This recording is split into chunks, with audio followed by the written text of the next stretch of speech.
Hello, Serge here for the Backyard Driving Range.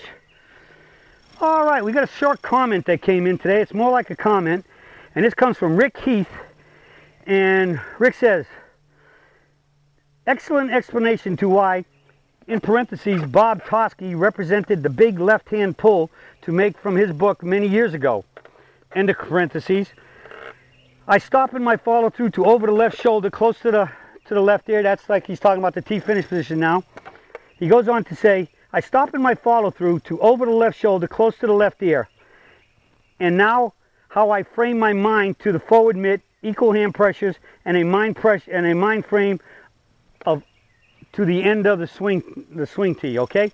So he's thinking about getting up to that tee finish. Just clarified completely and understandable through your use of wordsmithing, your communication. Well done, Surgeon. Thank you, Rick Heath. Okay, Rick, I'd just like to paraphrase one thing here, or at least stress one point here.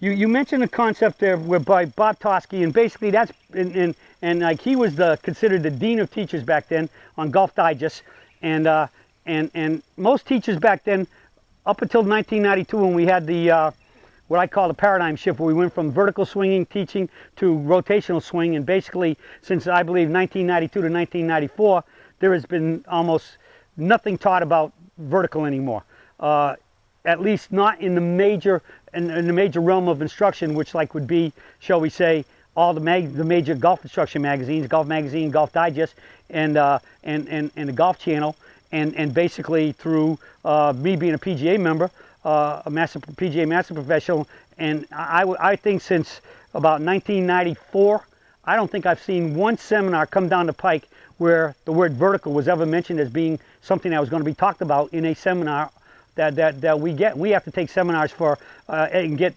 like 54 education points every 3 years now, and like we're going back now 20 years, because 1994 is 20 years ago.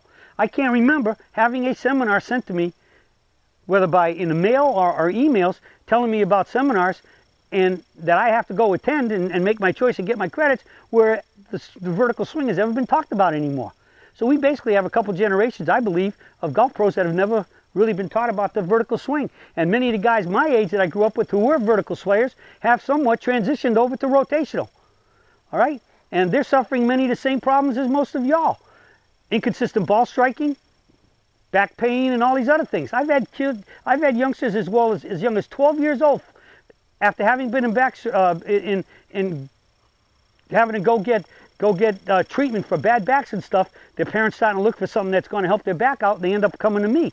12 years old, already got back pain. So, but let me talk about this left arm pull.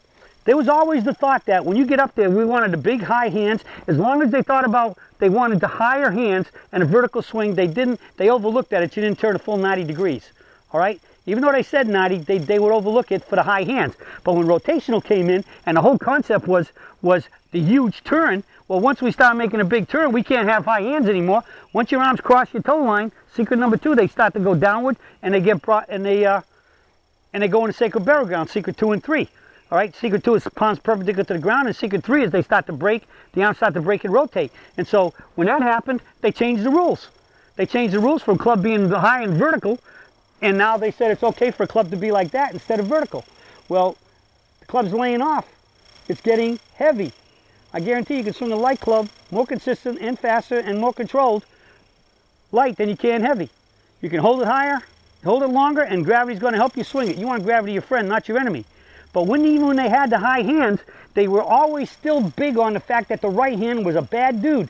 He's going to hurt you more than he's going to help you. Don't use it. Keep it very light on the club, because why? People would say, well, I can feel myself, my right hand grabbing the club. Well, why does your right hand have to grab it? Because you made a big turn, you made a big long swing, and you still turned a little bit too much, and especially nowadays, when you really get deep, the club, because you get long and you get a little deep behind your toe line, the sacred burial ground, you got to come out of it, and once you come out of it, the club's going that way, and it wants to keep going that way because physics says that. Bodies in motion stay in motion, direction they put in motion to otherwise acted upon by an outside source. The outside source is your right hand, or for your left hand, your lower hand. It's got to stop the club from going that way, grab it, get control of it, and go find the ball. So it becomes active. So the point is they tell you don't keep it really light. Well, the lighter you keep it, the more it's going hot. The more it's got to grab it even more to change direction and go find the ball. But the answer is not to lighten it up. The answer is to not go in the sacred burial ground, or to say that positively, you only swing to your toe line and up in the backswing and toe line and up in the forward swing to make a positive statement. We want to stay with positive statements. So as long as you have the wrong diagnosis, you will never have the correct prescription. The answer is use your right hand. They must be equal pressure. And the key is you must be over the toe line, up and down and back up and vertical. You cannot go in the sacred burial ground. You must stay over the toe line, again, to stay positive. So I just wanted to talk about that. Pulling down was better because you have to be up to pull down. But you don't want to be behind and have to push out. And there you go. That's why they say the right hand's bad. So let's swing it right. Let's swing correctly. In the mitt and up the tree. Come on down and in the forward mitt and up the tree. Swinging our arms in front of our body, the only place God designed them to go. So the key is swing over the toe line. Don't ever go in the sacred burial ground. Stay over the toe line, because what goes around your body has to come around. What goes straight up comes straight down. So when you go in the mitt and up the tree, and in the mitt and up the tree, you're going straight back and up, straight down and up. Gravity's your buddy, and you'll be hitting it more solid, straight, longer, and shooting those lower scores. That's it for the search for today, and I'll be speaking with you all again soon.